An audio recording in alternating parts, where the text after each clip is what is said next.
right, all right, all right.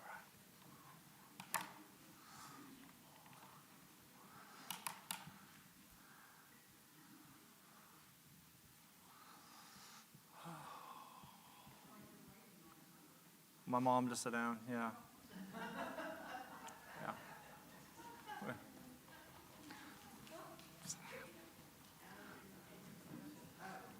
Yeah. So I stay in trouble. I wouldn't know what to do if I wasn't in trouble. So. All right. We'll call it the hangout place. All right. Let's go ahead and get started. Pat, can I get you to lead us in a word of prayer?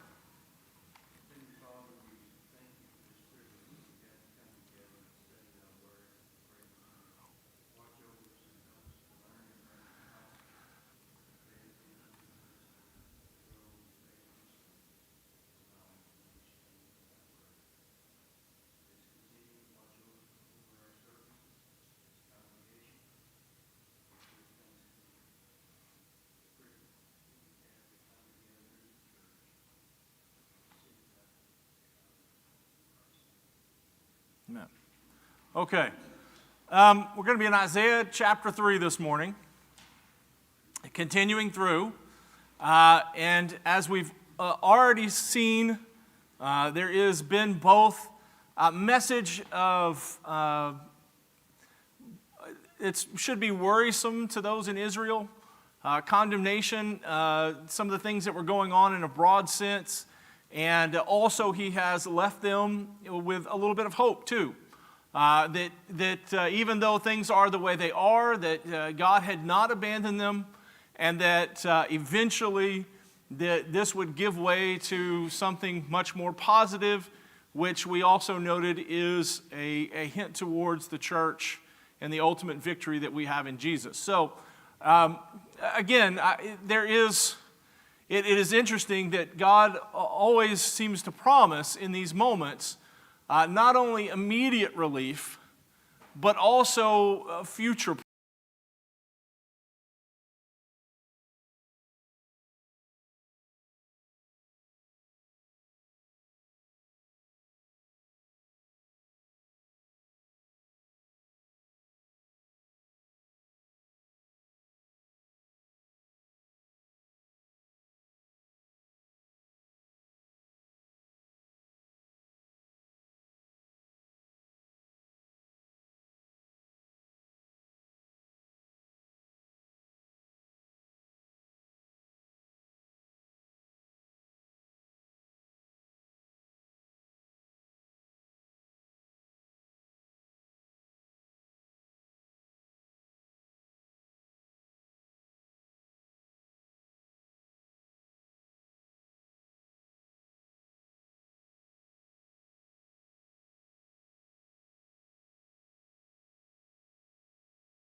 And so these are the creature comforts that God has supplied us that we become very used to. And again, I think there's a sense in which what God is telling us here is don't put your hope in them because they can be taken out, they can be removed, but also they're not rights, they're privileges to have these things. And so the blessings that I don't have them because God owes them to me. I have them because God has given them to me. And I should see them as privileges and see them as these wonderful gifts that have come from the Father above, right? And so he says those things I'm going to take away from you. And then he says the mighty man and the soldier. So he's going to take away the physical warlike system that they have that again was a big part of that culture. The bigger your army, the more powerful you were, right? They played a numbers game back then. There were no smart weapons and precision or anything like that. You just threw bodies at the other person who threw their army at you, and generally what happened is the one who had more won, which again makes many of the stories that we read in the Old Testament where God provides victory all that more impressive, right?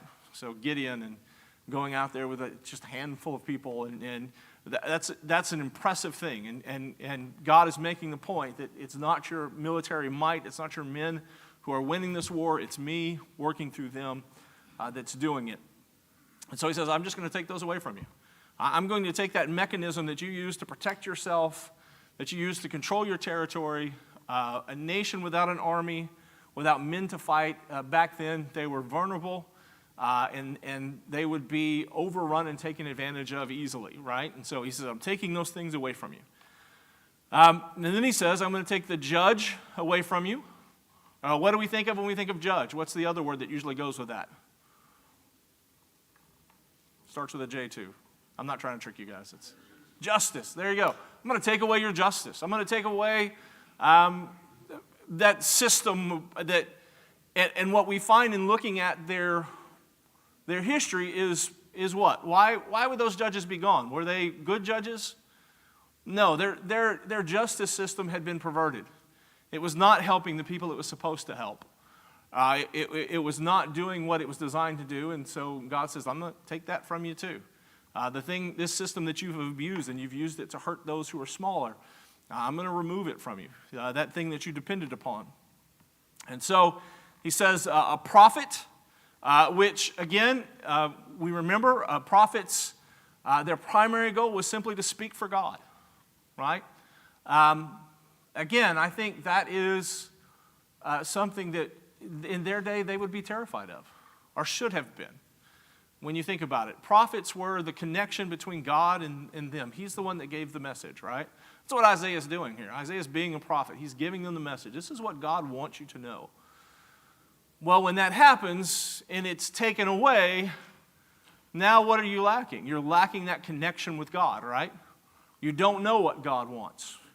And so you could imagine, for us as Christians, how terrible it would be if all of a sudden someone said, we're taking all the Bibles, right?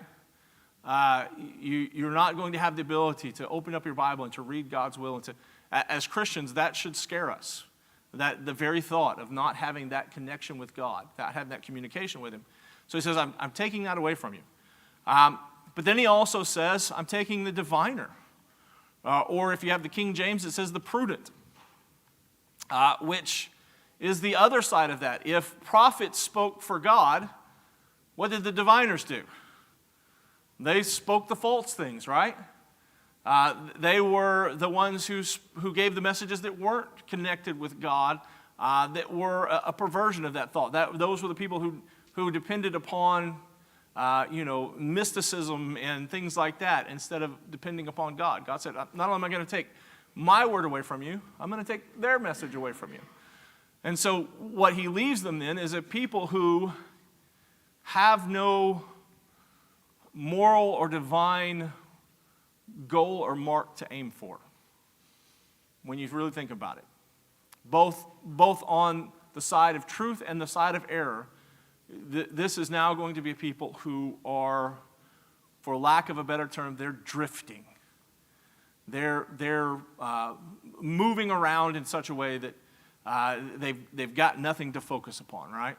And so he says that's going to be gone. He says, I'm going to take away the elder, which when we think about elders and in the sense of old, what's usually the word that goes with them? Wisdom. I'm going to take away that wisdom, the practical wisdom. And so, I mean, when you really think about it, everything that they might use in order to navigate the situations of life are going to be gone. He says, I'm going to take away the people who speak for me. I'm going to take away the people that don't speak for me that you've depended upon. And I'm going to take away those who at least have the wisdom to say, well, back in the day, this happened, and this is what we did. Right? There's no practicality that they can depend upon. He then says he's going to take away the captain of 50, the man of rank. And so, again, rank and the man of 50 is about order and structure. So here's a society, not only are they no longer going to have something to aim for, but they have no structure.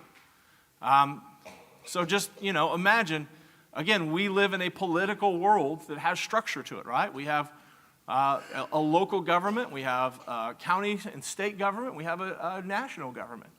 And inside those structures are rankings, mayors and governors and all that kind of presidents and all. He said, I'm taking away all that kind of thing. There's no structure left in your society. He then says, I'm going to take away the man of rank is also the word honorable man, which is in there.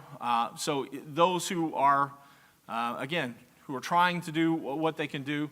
He says, I'm going to remove your counselors, your skillful musicians, and the expert in charms. Again, here is something that they might rely upon. As far as direction. He says, I'm going to remove all of that. He says, I'm taking away your skillful, so I'm going to take away your boys and your princes, which again, we look at it and we say, well, why is that important? They're in a patriarchal system, right? And so as part of their structure, the princes are the people who are the next in line. And so like we've shown in the past, once the father, the patriarch of the family dies, who's the next one who controls the family? It's the oldest son. That's why the firstborn was so important, right? And you have that moment with Jacob and Esau where he gives away his birthright. And that was more than just, I'm going to give you my monetary inheritance. He was giving him control of the family once the patriarch is gone. And so, again, you have a breakdown of the familial structure. And so you've broken down the political structure, you've broken down the family structure. He says, I'm going to take away he says, the infants are going to rule over them. And again, the idea being, it's complete chaos. Yeah.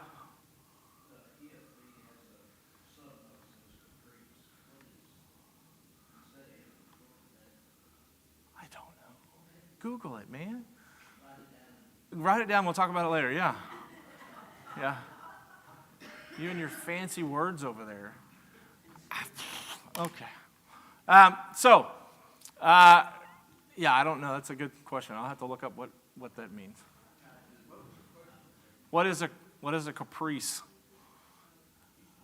I'm going to say, if it's an old Chevy car, there was a Caprice and a Caprice Classic. They were both... Yeah, okay. But I don't think that's what he's talking. I don't think he's talking about an old Chevy car from the 70s. So,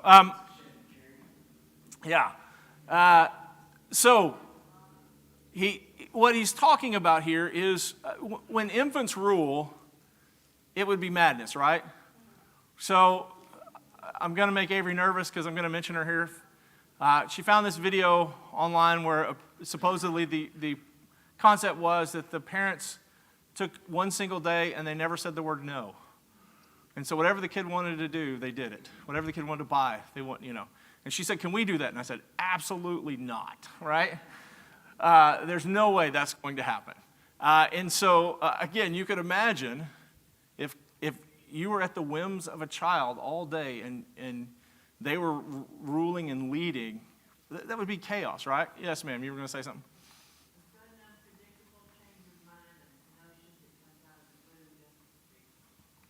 There you go. It's probably the kid thing then. So okay. That sounds just like a kid. So when you're looking at it, again, what happens is, here's what God is saying.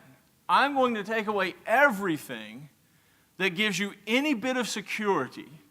And he describes it in such a way that again, it would be absolutely terrifying to consider. No creature comforts to depend upon. No material blessings that we've grown accustomed to. No voice from God. No direction from God. No direction from anybody. God or those who are not God. No structure, both in the societal realm and in the family. And no wisdom to guide us or anything. I mean, he's talking about absolute chaos. And it's a terrifying thing to think. And so he says in verse 5, because of that, the people will oppress one another, everyone his fellow and everyone his neighbor. The youth will be insolent to the elder, and the despised to be honored. So again, here's the results of that. When you have no structure, this is what takes place. And to be honest with you, if I'm looking at verse 5, I see a lot of familiarities with today, right? And you have to ask the question, why? Why do I see in this particular pattern so many of the things that I see today? Well, let's look at what's going on in our society. Systems that have been in place, that have been part of our structure, whether it's the church or the family, they're all being challenged, right? There's an attempt to break them down. And when you break those things down, when they're removed, you end up with chaos. And so he says, the people, they oppress one another. And so he goes on to say, it's not just like people that you don't like or people that are your enemies or something like that. It's the one who is his fellow, or we might say friend. Everyone is a neighbor. And again, back then, neighbors are a big thing, right?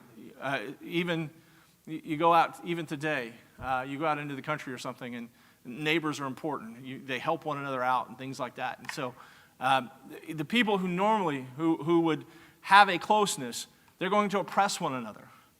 We're going to take decency to each other. When we don't recognize God being the center of our world and our society, and when we lose the structures that he's provided, people don't honor one another. And instead, in fact, speaking of honor, the youth are going to be insolent to the elders. Young people are not going to respect older folks, which, again, is the opposite of what should be.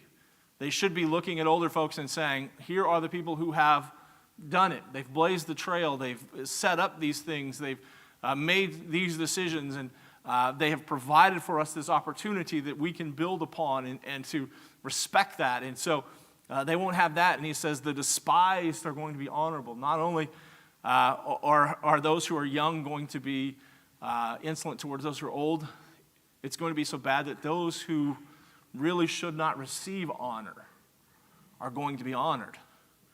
And again, our society, I think if there was ever a line that described the United States today, it might be this one, right?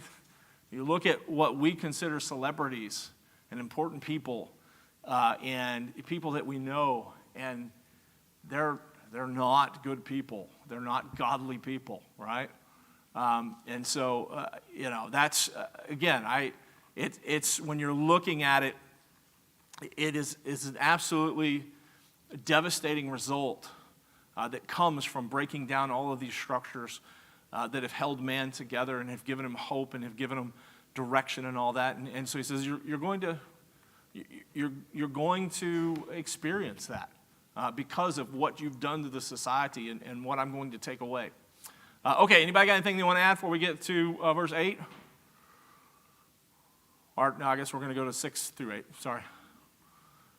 Y'all are going to accuse me of jumping over here. All right. So he says, for a man will take hold of his brother in his house of his father, saying, you have a cloak, you shall be our leader. This heap of ruins shall be under your rule. In that day I will speak out, saying, I will not be a healer. In my house there is neither bread nor cloak. You shall not make me leader of the people. For Jerusalem has stumbled and Judah has fallen, because their speech and their deeds against the Lord, defying his glorious presence. And so, again, you have a sense in here where if everything is broken down, they're going to look for leaders, right? If you don't have leaders, you're going to look for them. They're going to long for those times. Something. Give us back some sort of system, some sort of structure. And what does it say is going to happen here? No one's going to want to do it, right? They're trying to get people who are not qualified, and they're not going to want to do it, right? Even someone who might be, what's the word I'm looking for here? It's on the tip of my, they're going to want to advance, right? Normally, even those people are not going to be, they're not going to want to do it. Yes, sir? I just think about go along and then all of a sudden you've lost all the leadership there. But Elon, you're successful, you be our leader. Right. All of a sudden now that we're going to be under someone like Elon saying this is what our bill takes, or whoever that name is. Right. You must be our leader. Right. Well, and I look at it in two realms. Number one, everybody wants to know who Taylor Swift is going to endorse for the president. My response to that is, who cares? Right? She sings, right? Like, I don't understand why I would care what an actor or someone who sings or a football player or a basketball, why would I care what their opinion is? Because we're looking for leaders. We're looking for someone to tell us this is the way you should go. And they're not people who should be in that position. But again, I think there's also a sense in which we see this in the church, right? As soon as you talk about the qualifications of elders, what do people say? Well, that's a very difficult, that's a high bar to obtain. There's not many men who could reach those qualifications and have all of them. And so what have we done? As a church universal, and I'm not talking about here, I think our elders are good.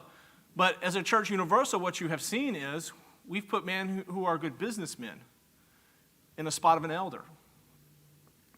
Well, that's not the qualifications, right?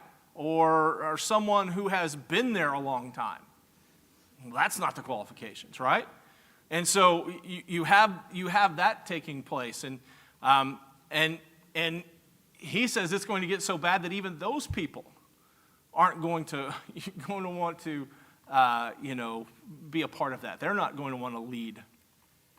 And he says all of this has happened. You stumbled and you've fallen because your speech and your deeds are against the Lord, defying his glorious presence. And again, gets back to the original problem here. What is their problem? They've denied God. I mean, they in both the things that they say and the things that they do, they've gone against what God wants, and they defied his glorious. He no longer holds a place of glory in their minds. And so again, you look at it, and God is and should be exalted in our minds, in our hearts. And you see a lot of the things that are downplayed today that try to make God small, right? And when we see God described in Scripture, it's always a grand appearance. You know, it's always something that strikes awe and fear in people. And so, in our minds, God should be this awe-inspiring being that both thrills us and terrifies us a little bit at the same time. And we recognize that he is not like us, and that we don't even come close to his nature and who he is. And so they have denied that. They have gone against that, it says here. They've defied it. And when that happens, these are the natural results of that. When God no longer is the center of our lives and he's no longer put in his proper place, this is what happens.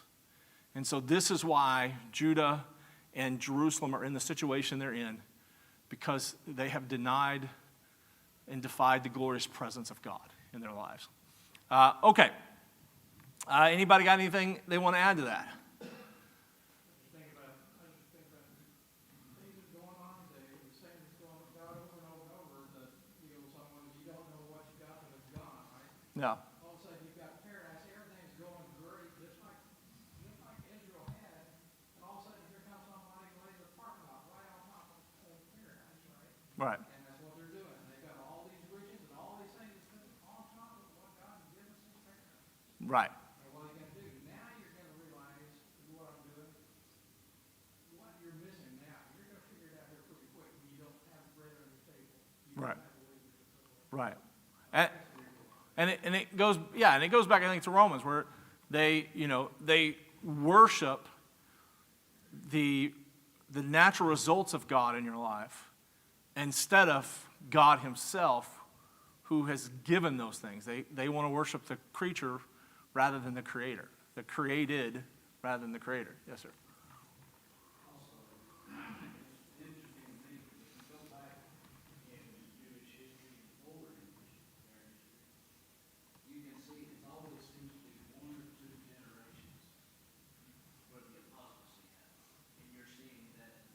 Yeah. It's not a continuation of the family. Right. And I think it goes all the way back. You look in the very beginning when sort of the agreement is struck between Jehovah and Israel. You go back to Deuteronomy chapter 6. And what does he say? You need to teach these things to your children. When you sit down, when you rise up, when you're in your house, when you're out of your house, these things need to be instilled in your life and in the lives of your children. And why? Because every system, everything that God has given us can be lost in one generation.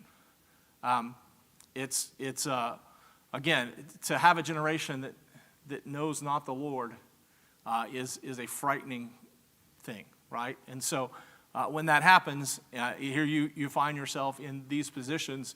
And so again, that's one of those things that we have to actively try to avoid by teaching those who are younger the things that are necessary. And I don't just mean the young kids.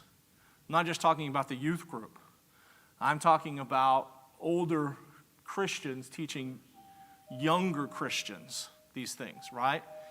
For some reason, we tend to think that once they get out of high school, they've done everything. Hey, you've graduated from Bible class, go get them, Hoss, right? And yet, what we find is, there in the Bible, there is a command for the younger ladies to teach, the older ladies to teach the younger ladies, so the older men to teach the younger men. And that means, as someone who, there are differing opinions on whether I'm in that category. You ask my daughter, I'm one of those older men. You ask some of the older men, I'm one of those younger guys. And so there ought to be a sense in which I'm doing both, right? I'm both listening to the wisdom of those who have gone before, applying it to my life, and passing it down to those who are right after me. And so when we stop doing that, we set ourselves up for failure.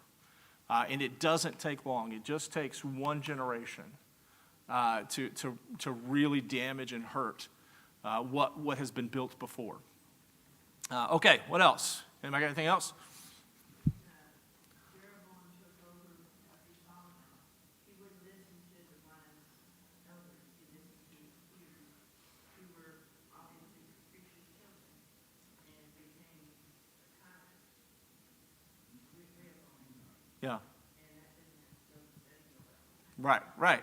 I mean, there are so many examples that we find that should teach us this. And the people of Isaiah's day, they should know this. You know, these things are also part of their history that they would have known. And yet, when they ignore that, they set themselves up for failure. All right. So he goes in verses 9 through 12. And what he's going to do is he's going to, again, sort of expand on the idea that he's just left in verse 8 about them in their speech and their deeds being against the Lord, defying his glorious presence. Because if I'm Jerusalem and I'm Judah and I'm reading this, what's my first question going to be? What are you talking about, God? We're not doing that, right? I'm going to play dumb. I'm going to play innocent here. Right, yeah, like I don't know what you're talking about. Like, you know.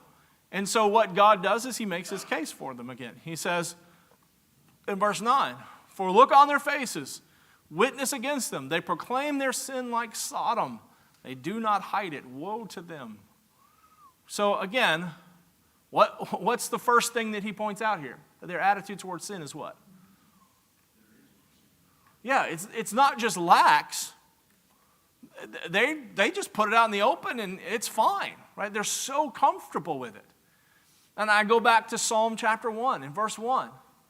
You know, and you look at it and it talks about walking past sin and then standing in its midst and then sitting down. There's a process there of comfort. And so they had gotten to the point where they were just comfortable with sin. They were okay with it. They didn't hide it. There was no shame in it. It was just a part of their life, and it was accepted, and it was, out there. And again, there should be with sin a shamefulness. It is a shameful thing to sin against God. And again, I think probably easiest way to illustrate that is to look at our society today. But I also think on a personal level, we have to ask ourselves that question. Are there sins that I'm okay with? That I don't really, I'm not ashamed of them, right? Whether it's how I entertain myself or how I talk or whatever. Like, it's something that I've just accepted. It's just part, and I'm not, I'm not really ashamed of that kind of thing. Where for us as Christians, we should be ashamed of all sin. And that's what drives us to get rid of it, is that sense of shame, right? When something that you're ashamed of is displayed, what do we usually try to do? We try to cover it up or fix it, or what, like. And so again, it's something that we have to have the right attitude about sin, and they didn't. So he says here, you look at sin like Sodom. You're just okay with it. It's there, and it doesn't bother you at all. Yeah. Well, I mean, again, it's something that's an easy application to make to today. When we look at it, We're surrounded by it now, and it's things that Sodom and Gomorrah were destroyed for, but yet we're today celebrating because we have special holidays right, celebrating these things. right, And as Christians, I don't think we can just look at it and be quiet. yes. So I'll use a small example that as I was thinking about this, that comes up. Everybody knows here I love listening to music, right? Not all music, especially from my generation, is wholesome. The language is not always the best. Shockingly enough, Guns N' Roses didn't put out wholesome songs all the time, right? And there have been times someone has gotten in the car with me and, my playlist comes on or whatever, and I turn it down or turn it off, or, the reason being, I don't want them to be there while. So then the question should become not, why am I turning it down, but why is it on my phone? And my response is, because I love Guns N' Roses. Again, why is it on your phone? If you love God first, why are those kinds of things there, right? And so it's a challenge, and I know exactly, because I'm thinking the same thing. Like, man, that sounds extreme, doesn't it? That sounds pretty extreme, just to say that. You sound like one of those, wacko, extreme preachers. A little bit, yeah. But at the same time, the point I think is still valid. It's something that we have to consider, at least sit and to contemplate, right? So, okay, we'll let it go at that, and we will start into. I guess where are we at? We're in verse 13. Is that where are we stopping? 10. Sorry, there you go. I know, I keep trying. There it is. I see what's going on. Okay. Yeah, we're in verse 10. Okay, I'll make a note of it, and we'll start in verse 10. That way I won't forget. Sorry, getting old is terrible. Y'all don't do it if you can avoid it.